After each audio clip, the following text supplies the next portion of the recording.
If you talk the talk, you gotta walk the walk. I don't know what you thought, but I've been taught by Yahuwah, by Yahuwah. I say by Yahuwah, you know the all should die, and now y'all all should cry, because the real is back. I say the real is back. I took L's, that's facts, and yet still stand.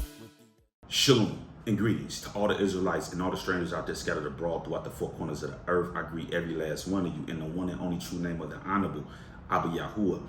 Now, today, family, we're going to be continuing our campaign against the New Testament writers, and also this New Testament concepts and ideologies that you seeing being peddled by these rinky-dink hole-in-the-wall teachers, with a lesson that I have laid out for you all titled A Prophet Like Unto Moses, okay? And as I told you, we're going to cut these individuals off at every turn that they try to turn to. And this is a lesson that you guys are going to want to know, because what's going on today with a lot of these teachers, okay, and this is what I want you to pay attention to, is that the people that believe in the New Testament writings, right, they know if they're anyway halfway of a teacher, you know what I'm saying, they know that when they go into Tanakh, right, and they're looking for passages to try to defend what they believe, they know that it's not there.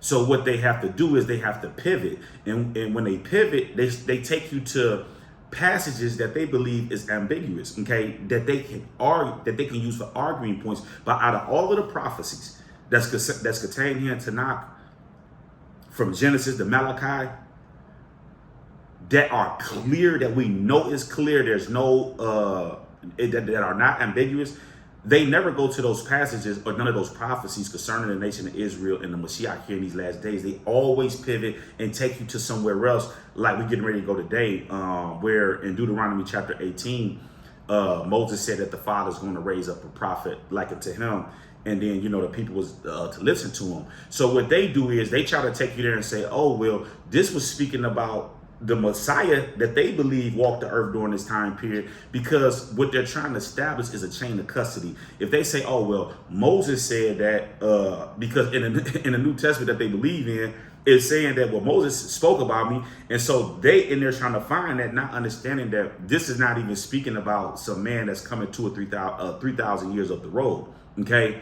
And if you study Tanakh carefully, you can understand that, because when you're reading everything in context, you know, like I'm getting ready to show you guys today. So they never go to none of the real prophecies. They take you to other stuff. And it's like, well, why don't you just go to the real prophecies and break these things down for the people? They're not going to never do it, because you know why? If they ever do it, they're going to see how it's destroying the ideology and the concepts that they believe in. Okay. So this is why this lesson is going to be an important lesson. Now, if you would go with me to the book of Deuteronomy chapter 18. Okay.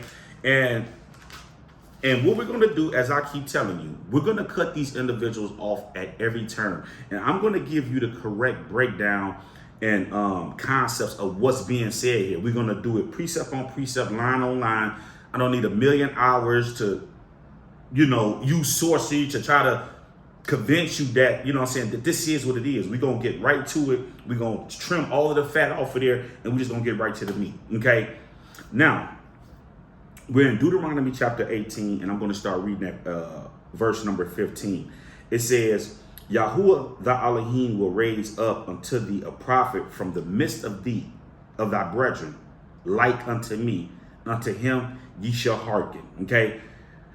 According to all that thou desirest of Yahuwah thy Elohim in Horeb in the day of the assembly, saying, let me not hear again the voice of Yahuwah my Elohim, neither let me see this great fire anymore, that I die not. And Yahuwah said unto me, they have well spoken that which they have spoken.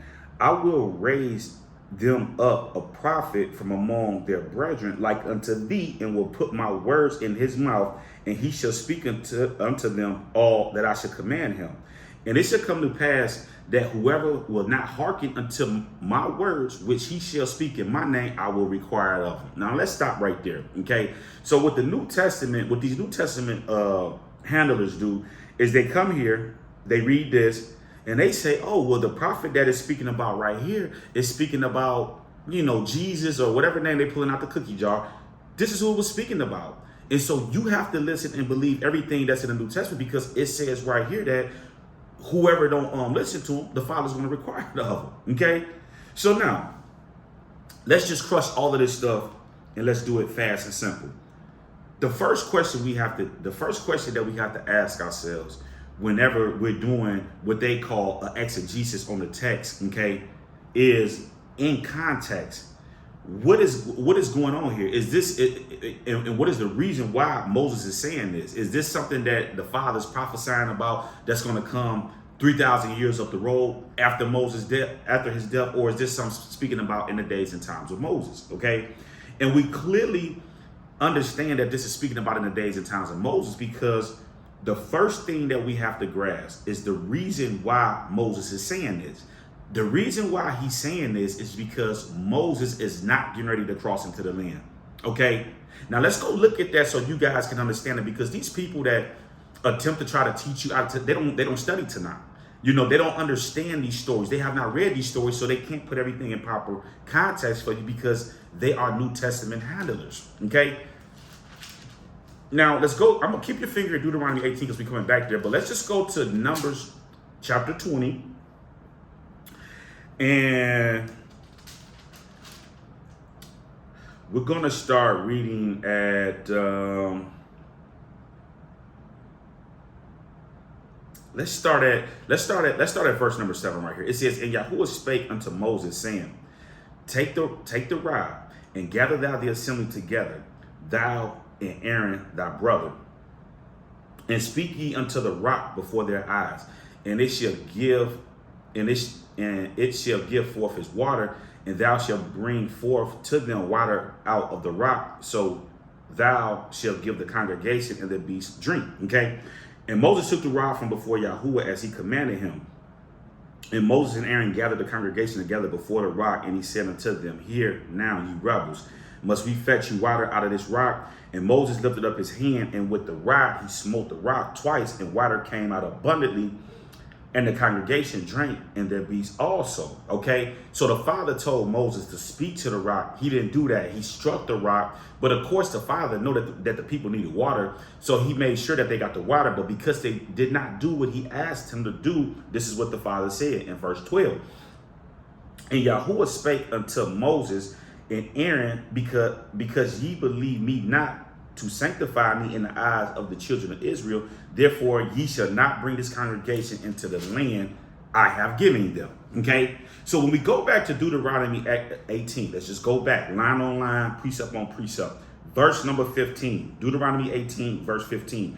"Yahuwah thy Elohim will raise up unto thee a prophet from the midst of thee of thy brethren, like unto me, unto him ye shall hearken." Okay, so what he's saying is, the reason why he's telling them this is because they're not going to take the people in the land because they violated. So just like Moses went in and spoke to the Father face to face, he needed to raise somebody else up to do that, because he wasn't going to be able to do it. This is why when you go into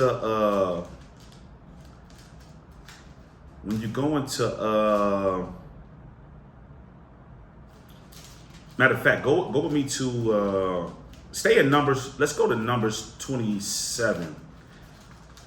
Let's go to Numbers chapter 27. Now listen to this. We in Numbers chapter 27. And I'm going to start reading at verse number 15. It says, "And Moses spake unto Yahuwah, saying, Let Yahuwah, the Elohim of the spirits of all flesh, set a man over the congregation, okay, which may go out before them, and which may go in before them, and which may lead them out, which may bring them in, that the congregation of Yahuwah be not as sheep which have no shepherd." Okay, because Moses is not Moses was the one. Matter of fact, before we go there, let's just go look at this real quick. Let's go to Exodus 24. Okay, because I want to break this down so you guys understand what he's saying here. No, let's go to Exodus 19. Let's go to Exodus 19. Exodus 19. Now listen, in Exodus 19, Moses has brought the people out. He's brought them to the mount. The Father's getting ready to come down, talk to them, and they're getting ready to enter into the covenant, right? So if we look here just for a little bit of context, if you have not read it, I encourage you to read this chapter so that you understand what's going on here. So I'm going to just jump to the PowerPoints. If you go to verse number 17, Exodus 19, verse 17, it says that Moses brought forth the people out of the camp to meet with Elohim, and they stood at the nether part of the mountain. And Mount Sinai was altogether on a smoke, because Yahuwah descended upon it in a fire, and the smoke thereof ascended as the smoke of a furnace, and the whole mountain quaked greatly. Okay?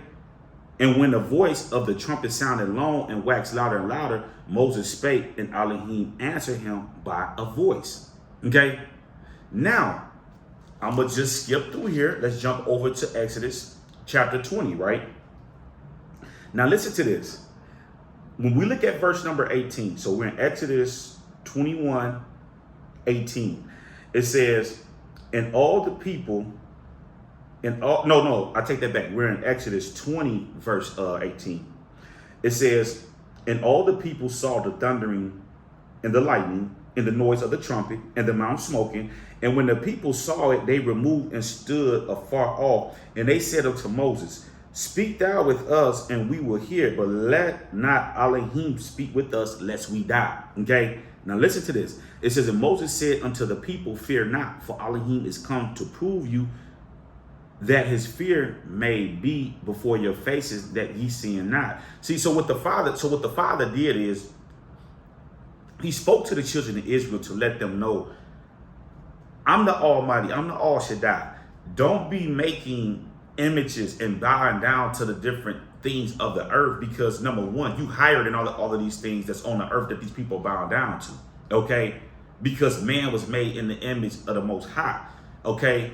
Not in the image of, the beast and things like that. So, and the Father gave the man control over all of these things. So when you see people bowing down to these, to these demons and false gods and stuff, you above that. So the Father's letting them know, like, you saw nothing. But at any rate, when the Father did this, the people said, listen, we don't want to talk to Yahuwah. You talk to Yahuwah, and then you come talk to us.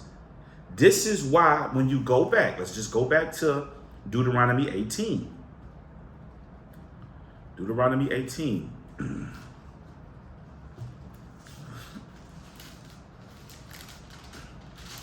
Deuteronomy 18. So when he says here in verse 16, Deuteronomy 18, verse 16, according to all thou desiredest of Yahuwah thy Elohim in Horeb in the day of the assembly, saying, let me not hear again the voice of Yahuwah my Elohim, neither let me see this great fire anymore, that I die not.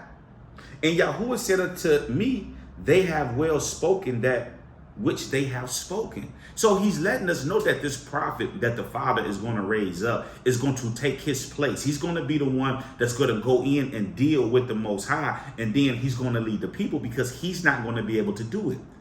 So this lets us know that this is not speaking about something that's 3,000 years up the road. Because how does this apply to the people during this time period when Moses was getting ready to die? This is why when we go back, now listen to this. Let's go back to Numbers 27, okay? So you guys can grasp this in this entire. Now listen. So look, okay, so I'm going back to Numbers 27, verse 15. It says that Moses spake unto Yahuwah, saying, let Yahuwah, the Elohim of the Ruachs of all flesh, set a man over the congregation, which may go out before them, and which may go in before them, and which may lead them out, and which may bring them in, that the congregation of Yahuwah be not as sheep which have no shepherd. And Yahuwah said unto Moses, okay, now before I continue, listen what he says right here in verse 8. I'm back at Deuteronomy. Keep your finger there, because we're going to be bouncing back and forth. Deuteronomy 18:18. He says, I will raise them up a prophet from among their brethren like unto thee. Okay? And will put my words in his mouth, and he shall speak unto them in all that I shall command him. So what he's saying is that I'm going to raise somebody up among your brethren, and this is what's going on right here. And when we jump back to Numbers 27, verse 18, it says, and Yahuwah said unto Moses, take thee Joshua, the son of Nun, a man in whom is the Ruach, and lay thy hands upon him, and set him before Eleazar the priest, and before all the congregation, and give him a charge in their sight. See? Because Moses is not finna cross over. He's getting ready to die. The Father has already sentenced him back in chapter 20. See? Him and Aaron already got sentenced already. And at this time, Aaron has already passed already. His son is now the high priest at this time. So now the Father has chosen this prophet. Moses didn't choose it. This is why he said, Yahuwah is going to, he says, and I will raise them up a prophet. So nobody picked and chose, and then the Father did that. He told Moses, this is what you go do. Go get Yahushua the son of Nun. Now listen what he says in verse 20. And I'm back in Numbers 27. And thou shalt put some of thy honor upon him, that all the congregation of the children of Israel may be obedient. Okay. And it says, and he shall stand before Eleazar the priest, who shall ask counsel for him after the judgment of Urim before Yahuwah. At his word shall they go out, and at his word shall they come in, both he and all the children of Israel with him, even all the congregation. And Moses did as Yahuwah commanded him, and he took Yahushua and set him before Eleazar the priest and before all the congregation, and he laid his hands upon him and gave him a charge as Yahuwah commanded by the hands of Moses. So this prophet that the Father is raising up, that he's speaking about, is Joshua the son of Nun. It's simple. Because, and we're getting ready to get to this in a minute, when we compare a prophet like unto Moses, like unto me, he's going to raise up a prophet like unto me. When we look at this Jesus character and we look at Moses, both of these characters are totally different. He's not, the Jesus that the people worship today is nothing like a prophet to like Moses was, as we get ready to compare and contrast in a minute. But the Father has already locked us in and told us in regards to what he was speaking about in Deuteronomy 16, when the people said, we do not want to speak to the Most High. So now that Moses is going to be gone, somebody has to take that spot and intercede on behalf of the people, which was Joshua, the son of Nun. And the Father chose him, and he raised him up from among their brethren, came from among them. And we can clearly see this when we go to Joshua. Let's turn to Joshua chapter 1. Okay, let's go to Joshua chapter 1. See, this is why we have to study tonight, because once you start to study tonight and you put everything in its proper context and you're doing a real exegesis on the text, it's not hard to get lost in this stuff. It's simple. See, now, if we jump over here into the book of Joshua chapter 1, right? And let me see here. Because I want to get, if you guys have not read the book of Joshua, I want you guys to read it, because there's a lot of things in here that Joshua did, and they try to diminish from Joshua or Yahushua, the son of Nun, okay? And they want to try to steal his shine and give it to some made up Messiah. But that prophet, as I'm getting ready to show you, is speaking about Yahushua. I already done showed you, but let's just put the icing on the cake. So we're in Joshua chapter 1. Let's start at verse 13. It says, remember the word which Moses, the servant of Yahuwah, commanded you, saying, Yahuwah, your Elohim, has given you rest and has given you this land. Your wives, your little ones, and your cattle will remain in the land which Moses gave you on this side Jordan. But ye shall pass before your brethren, arm all the mighty men of our Lord, and help them. Okay. Now, when you jump down here, he's still talking. But now at verse 16, the people are responding back to him. Right now, listen to what they're saying. It says, and they answered Yahushua, saying, all that thou commandest us, we will do. And whithersoever thou sendest, we will go. Also, accordingly, as we hearken unto Moses in all things, so will we hearken unto thee. Only Yahuwah thy Elohim be with thee as he was with Moses. See, a prophet like unto Moses. So just like Moses did miracles and things like that with, through his hand, the Father did the same thing with Joshua, the son of Nun. He did the same thing. Okay. Now listen to this, okay? Because verse 18 is getting ready to, and let me just go back to Deuteronomy 18. Keep your finger there, because we're coming back there. But now listen, Joshua chapter 1, verse 18. It says, whosoever he be that does rebel against thy commandment and will not hearken unto thy words and all that thou commandest him, he should be put to death. Only be strong and of good courage. Deuteronomy 18, verse 19. And it shall come to pass that whosoever will not hearken unto my words, which he shall speak in my name, I will require of him. And we just read that in the book of Joshua. It's the same thing. This prophet is speaking about Joshua, not some man that's coming 2,000 years up the road. We know about what he did in Jericho. He was a prophet like unto Moses. Okay? And we can clearly see this. If we go and let's go to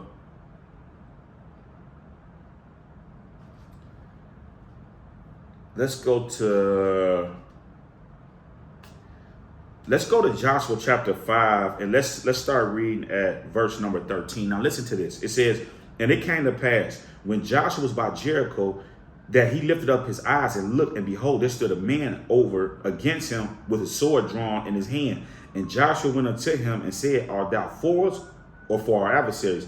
And he said, nay, but as captain of the host of Yahuwah am I now come. And Joshua fell on his face to the earth and did worship, and said unto him, what saith my master unto his servant? And the captain of Yahuwah's host said unto Joshua, loosen thy shoe off thy foot, for the place whereon thou standing is Quadash. And Joshua did so. It's the same thing with Moses that we read in the book of Exodus when the Father spoke to him. Same thing. This prophet is like a prophet like unto Moses. It was Yahushua the son of Nun. Now, to be fair, because we always want to balance, because what people do is when they teach, they want to teach one-sided. They want to just always try to run offense but never defense. When we compare this Savior, how is he a prophet like unto Moses? Okay, let's go look at some stuff here. Okay, first off, was Moses born of a virgin? No, he was not. Was there any salvation in Moses? No, it was not. Did Moses die for everybody's sins? No, he did not. So how is this Jesus a prophet like unto Moses? What did he bring? Okay, did he bring commandments? Oh, they said that he brought commandments, right? Well, let's go look at something real quick. Let's go to John chapter 13, right? John chapter 13, right? And if we look at verse number 34 right here, listen to this right here. It says, a new commandment I give unto you, that ye love one another as I loved you, that ye also love one another. By this shall all men know that ye are my disciples, if you have love one to another. Okay, basically, if y'all got love for one another, this is a commandment. But what is so new about this? If we go to the book of, let's go back to the book of let's go to the book of Leviticus.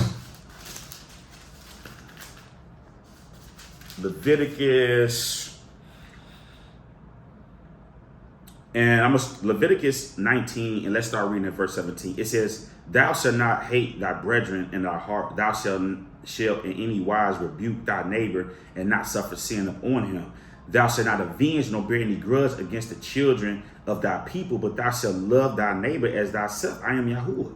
So what was so new about that commandment that he gave to the disciples? What's different what's different from his disciples that he's giving this commandment to and making it seem like it's a new commandment versus the Jews that they in that time period that was already keeping the law? It's the same thing. What's different?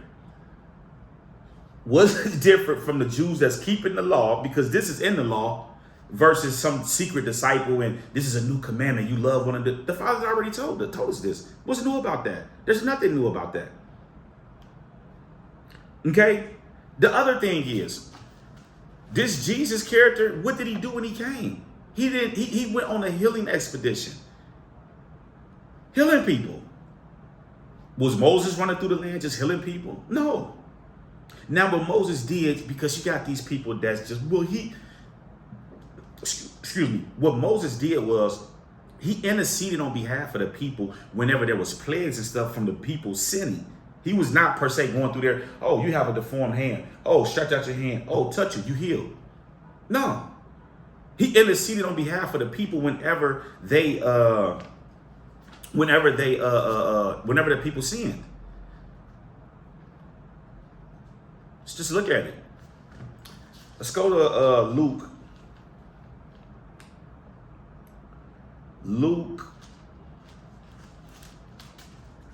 Now listen to this. We in Luke chapter 5, right?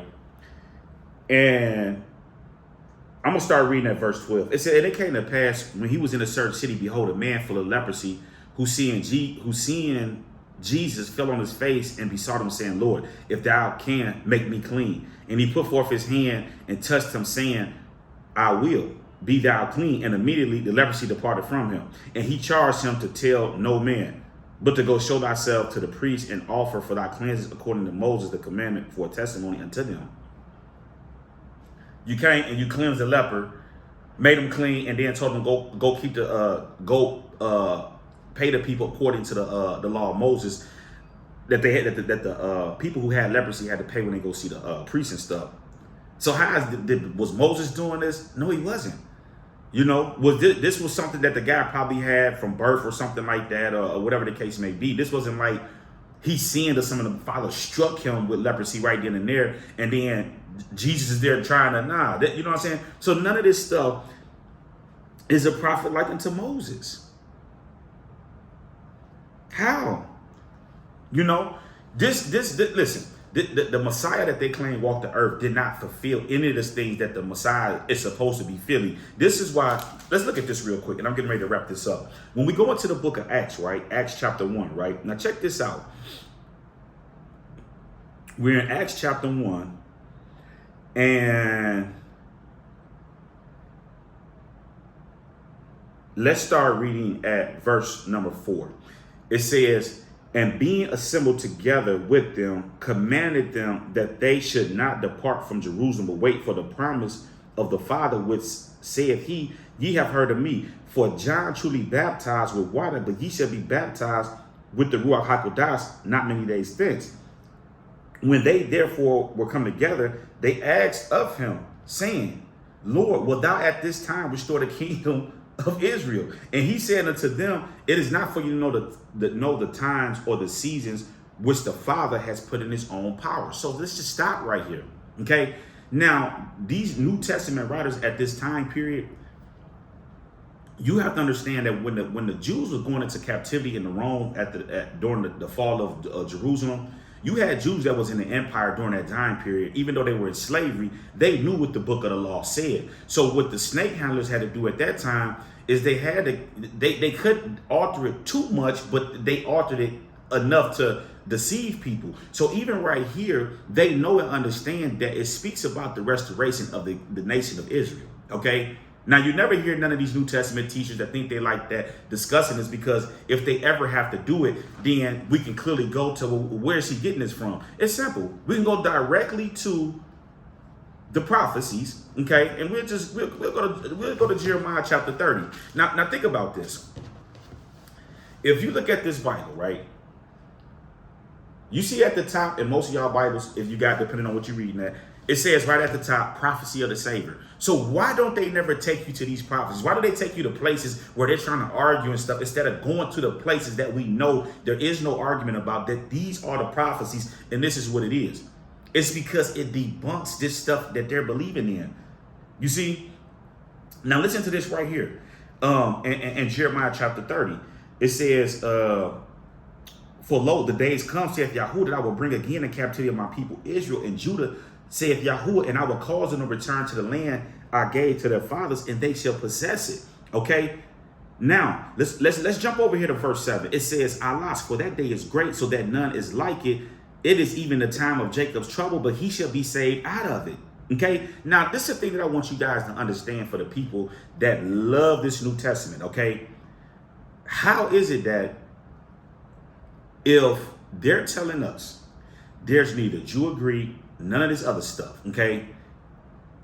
They got Jesus allegedly on the cross telling the Father, forgive these people, they don't know what they're doing. Forgive them, okay? If all of this stuff is as they want us to believe, why is the nation of Israel suffering today? For what reason?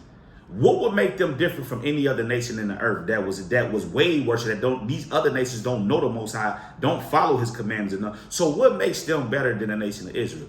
Okay, the nation of Israel sin just like everybody else in the world in all these different places of sins. But why is Israel suffering double and then everybody else is living their best life? And this is why, like today in these days and times we live in, I don't get lost when Gentiles do not receive this truth, because it's not for them. See, essentially it's not for them, because listen what the Father says here.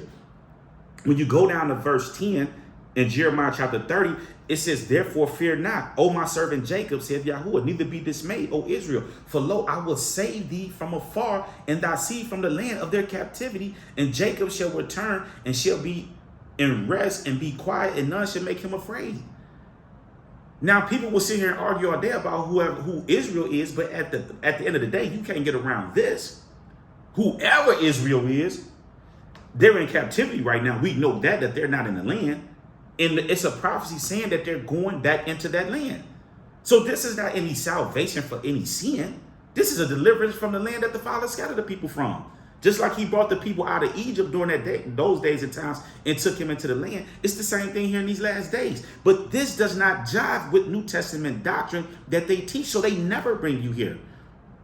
Why the snake has, and it's just, and this is simple. And listen to what He says here in verse 11. For I am with thee, saith Yahuwah, to save thee, though I make a full end of all the nations, whether I scatter thee. Yet I will not make a full end of thee, but will correct thee in measure, and will not leave thee altogether unpunished. It's in the prophecies. So how does this jive with this New Testament garbage that people are running around believing in? It's a lie. And they never go to these. They want to take you to, oh, well, this is an image of this. Go straight to the prophecies, and tell them snake handlers to break this stuff down and tell them how this jive with this stuff they believe in the New Testament. And see, the thing with the church, they like all of these different versions, whatever flavor you want to come with. Just hold on to the New Testament, because you know why? You just read. There's a judgment against the nations. Israel had already suffered for 2,000 years.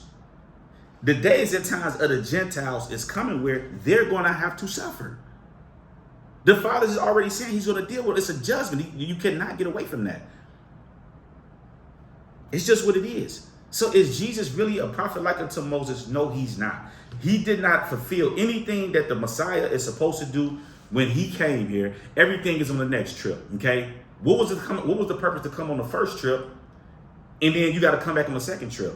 Ain't nothing into not saying that the Messiah is coming back on the second trip to do nothing. They have nothing to support none of this madness that they're believing in. So I wanted to take the time out today, sit down and teach you line on line, precept on precept. Forget what these people are talking about. You learn to not. So when they try to say, oh, well, the prophet like unto Moses was speaking. No, it's not. That was strictly speaking about Yahushua, the son of Nun, because the people say it. This is why in Deuteronomy, I believe that was verse 16 or 18, when he said, the people said that they did not want to speak to the Most High. They want somebody to intercede on their behalf. Basically saying, you speak to Moses, and then Moses speak to us. We don't want to speak to you. So now that Moses is dying and not going into the land, somebody has to take his spot. And this is what He's saying. The Father's going to raise up a prophet like unto me, just like me. And the Father chose him. This is why Moses told the Father, who you going to pick? Because I'm finna die. And He told him who He picked. Now, do these teachers go to this and break this down? No, they don't. So at the end of the day, family, this is just what it is. I love y'all. I wanted to take the time out to give y'all the understanding on this. We're going to cut them off at every turn. They're not going to get away, and we're going to break everything down properly into Tanakh. And if you're not studying Tanakh, you need to start taking the time out to study Tanakh and understand what's going on, because once you start understanding it, your mind is going to open all the way up. You're going to be like, oh, okay, none of this stuff is in alignment with what's in Tanakh of what is prescribed for the nation of Israel here in these last days. So y'all stay safe. I'll talk to y'all soon. Shalom.